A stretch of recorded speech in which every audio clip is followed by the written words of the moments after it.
Ako kuya mo, kaya ako dapat mauuna. Mga anak, oy, mga bata kayo, kumain na kayo, tanghali na. Kasi naman Nay, tinan mo si kuya, kinukuha yung self. Ayun, Nesty! Sino?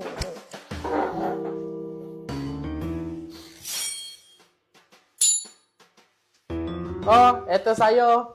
Tsaka, ikaw muna gumamit ng cellphone. Ano ba kasi pinapanood mo? Ano kasi kuya, inaaral ko kasi sa TikTok yung trending ngayon sa TikTok, yung pantropiko ko sa isla, pantropiko yung ganun. Alam ko yun. Sige, tuturuan kita mamaya pagkatapos natin kumain. Yay! Thank you, kuya!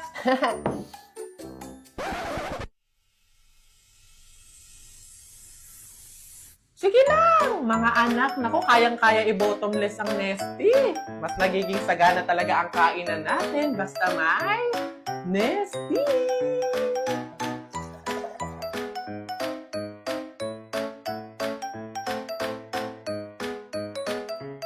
Uy, Telay! Naku! Una na ako. Salamat sa pakapunan. Ay, naku. Sige, ingat ka. Walang anuman. Sige po, tita. Ingat po. Bye! Salamat ulit. Sige. Anak. Nay. Bakit? Iikot mo yung plato. Bilis. Ha? Bakit, Nay? Basta pamahiin yun kapag aalis yung tao galing sa hapagkainan, iniikot nila yung plato para walang mangyaring masama dun sa aalis. Ha? Ganun ba? Sige, Nay. Uy! Ano ba yan? Ikaw talagang bata ka? Ha? Nay, sabi mo iikot yung plato. Iikot mo na ayos. Ay, Nay, sorry. Pag sa bastos talaga ng bata.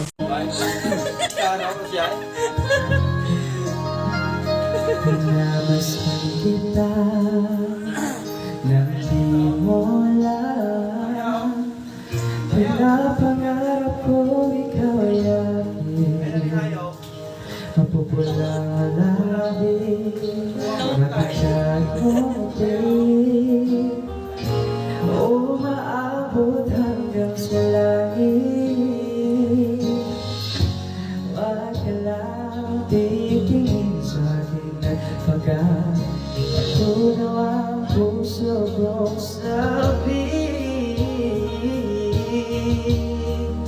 sa iyong ngiti ako'y nahuhumaling at sa tuwing ikaw ay gagalap dito ko'y tumitibig tumalang sa iyo ang awit ng aking puso sana'y mapasin mo rin ang iyong pag-ibig. Wala na, pinanit na.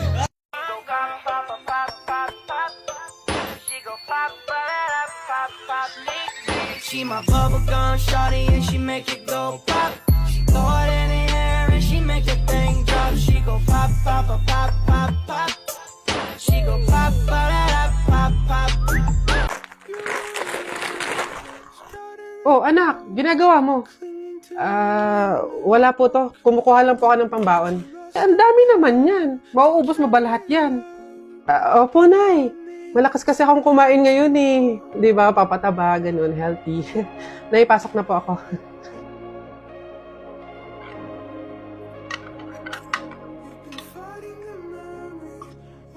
Nay, pwede po bang sa akin na lang yung natira nating kanin tsaka ulam?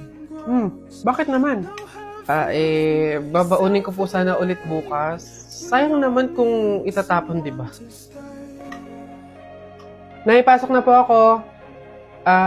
Nay, pwede po bang padagdagan ng 200 pesos yung baon ko? Para saan? Para lang po sana sa class fund po namin. Opo. Naniningil na po kasi magbabayad lang po sana. Nay, andito na ako. Anak, umamin ka nga sa akin. Madalas ka nagpapadagdag ng baon. Kumukuha ng sobra at tirang pagkain. Ano bang meron? Nay, naawa po kasi ako sa kaibigan ko eh. Sobrang hirap na po siya sa pagtatuguyod ng pag-aaral niya. Oo, hindi naman tayo mayaman. wala din tayo, pero kailangan ko talaga siyang tulungan eh. Ayokong tumigil siya ng pag-aaral, Nay. Gustong-gusto ko siyang ilaban para sabay kami makapagtapos. Babe, etong food, baon mo to for today.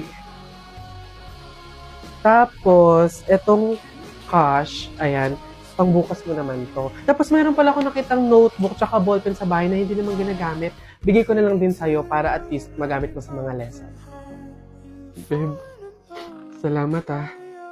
Hayaan mo balang araw, makakabawi din ako sa'yo. Babe, hindi mo naman kailangan bumawi eh. Ang gusto ko, parehas tayo makapagtapos. Masaya na ako doon.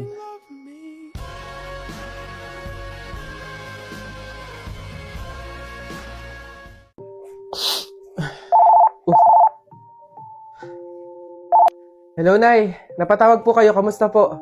Anak, baka meron ka pang 10,000 dyan. Pang dagdag lang sana sa pang-araw-araw dito sa bahay. Nay, di ba po kakapadala ko pa lang ng 15,000 nung nakaraang linggo? Ayun na nga, naubos na eh. Nagaya kasi yung mga kumari kong mag-outing. Diyos ko. Nay naman, malaking halaga po yun. Sana naman tinipid ninyo. Hindi po ganun kadali kitain yun eh. May pasensya na po, hindi po ako makakapag-abot pa ngayon. Wala din po ako. May mga bayarin din po ako dito tsaka gastusin pang araw-araw. Teka, ang yabang na itong sumagot ah. Kung makapagsalita ka, para ang laki ng kasalanan ko ah. Nakapag-abroad ka lang, ganyan ka na magsasagot? Puro ka lang naman pasarap dyan. Singilin kaya kita sa pagpapalaki ko sa'yo. Huwag ka mag-alala, hindi ka namin kailangan. Kaya namin nang wala ka. Sobra naman ho kayo, Nay. Hindi naman po ganun kadali magtrabaho dito sa abroad eh. Kasi lahat salo-salo mo. Yung kapag nahihirapan ka, yung may sakit ka, nalungkot ka, wala. Ikaw lang mag-isa. Wala kang katulong, wala kang karamay. Pero Nay, bakit ganun? Yung isang beses ka lang hindi nakapagbigay pero parang buong pagkatao ko na yung hinisgahan ninyo. Itong pag-a-abroad ko, Nay, kayo naman po yung may gusto nito, di ba? Hindi po ako. Gusto ko po kasi, Nay, maging doktor talaga eh. Yung makakapagbigay ako ng tulong sa mga tao. Yung makakapaggamot ako ng libre. Yun talaga, Nay. Kaso mahirap kasi tayo eh. Kaya itong pag-a-abroad ko, pinili ko na lang to para sa inyo. Na yung pasarap po ba na sinasabi nyo, yun po ba yung kapag natanggap ko na yung sahod ko, bibili ako na kahit man lang pares ng damit?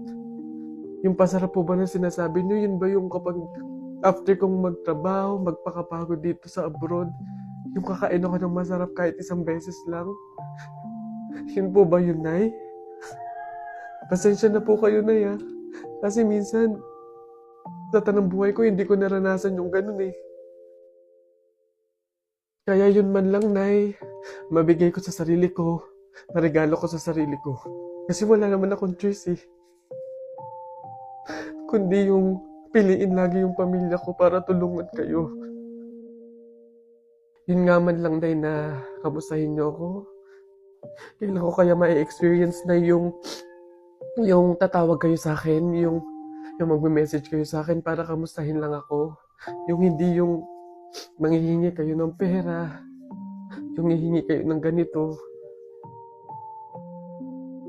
Pero wala eh. Hindi ko alam, Nay.